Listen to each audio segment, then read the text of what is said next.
people lived, they died, they made love, they had children, they herded their flocks, they had ecstatic flights into dimensions which we cannot even conceive of, and they felt no need, to break into the earth, to divert the rivers, to do all of this stuff. And even if we're not aesthetically attracted to that, we have to make a value judgment on it, because it was not a runaway process. It did not push everything toward crisis. Okay, well then, so what happened? What the hell happened if that's how it was? Well, nature is just an ongoing story. The very drying processes that created those grasslands, that created those pressures on diet, that created that mother goddess religion, that evolved those ungulate animals, that process continued. And the grasslands dried up, and the winds began to blow, and the water holes got further and further apart from each other, and the mushroom festivals went from every Saturday night to the first Saturday of every month, and then to 4 times a year, and then to once a year, and then to once every 5 years, and then to never. And in the absence of the psychedelic experience, this ego thing gets going.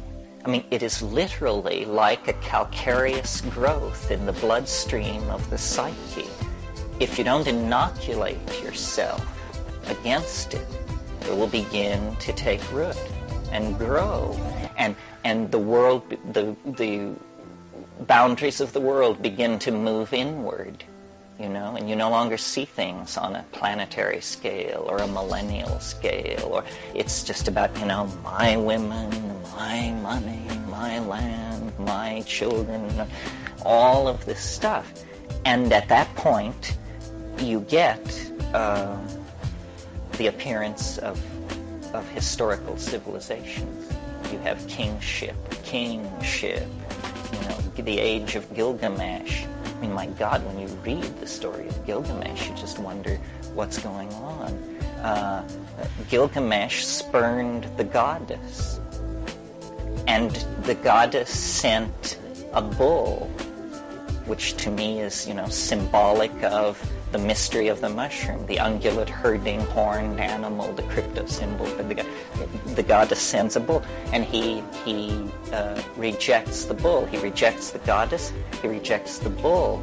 Then he takes Enkidu, the shaman figure, and forces him to go with him into the wilderness. And what do they do in the wilderness? This oldest of all myths, this story of the first men. What do? They cut down the tree of life. That's what they do. They cut down the tree of life. And then it goes forward. The earliest strata of mythology that comes out of these Middle Eastern civilizations is full of this male-female nature-artificial tension.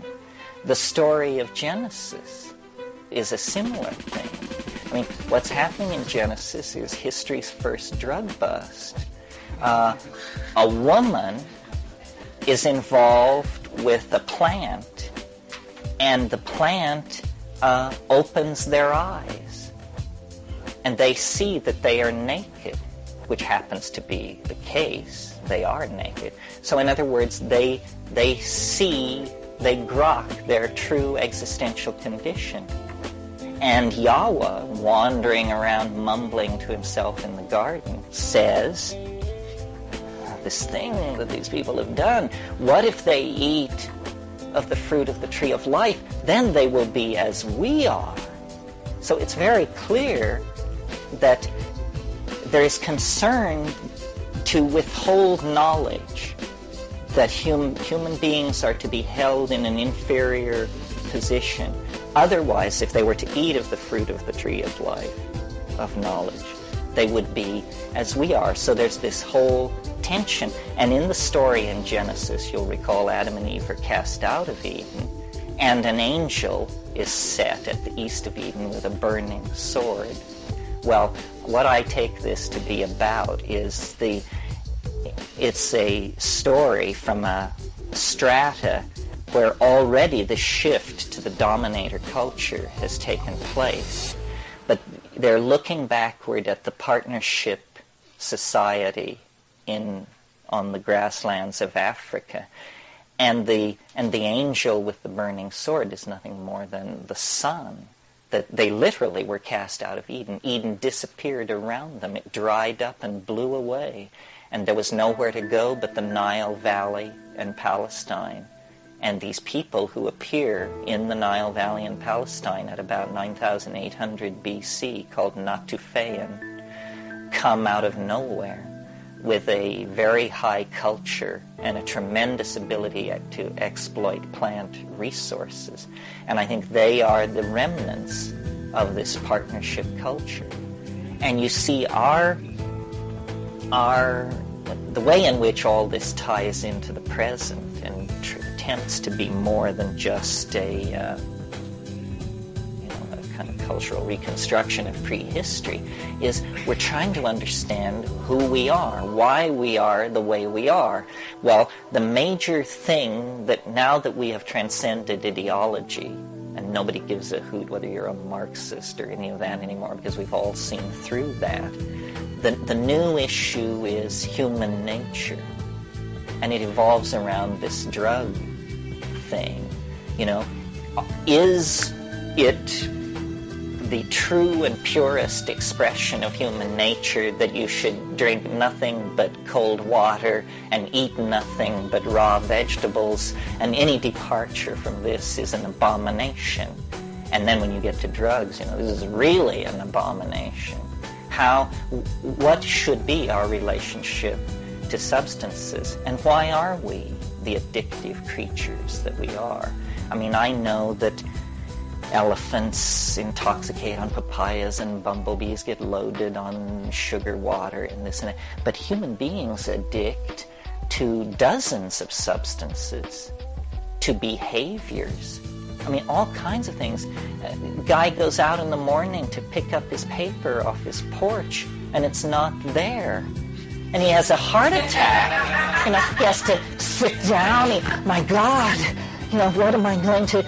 And he has to have instant relief from the traumatic crisis of the non-presence of the morning information fix.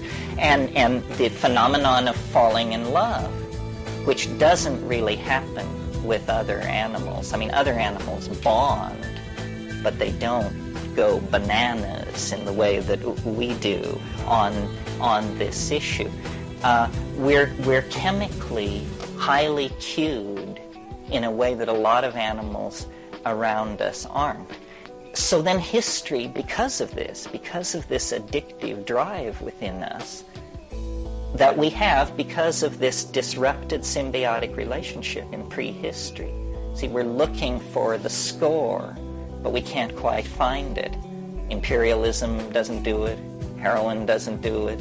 Sadomasochism doesn't do it. Nothing quite does it. But we keep trying stuff. Cocaine, money, fascism, mercantilism, ideology, all of this stuff. We are very, very restless.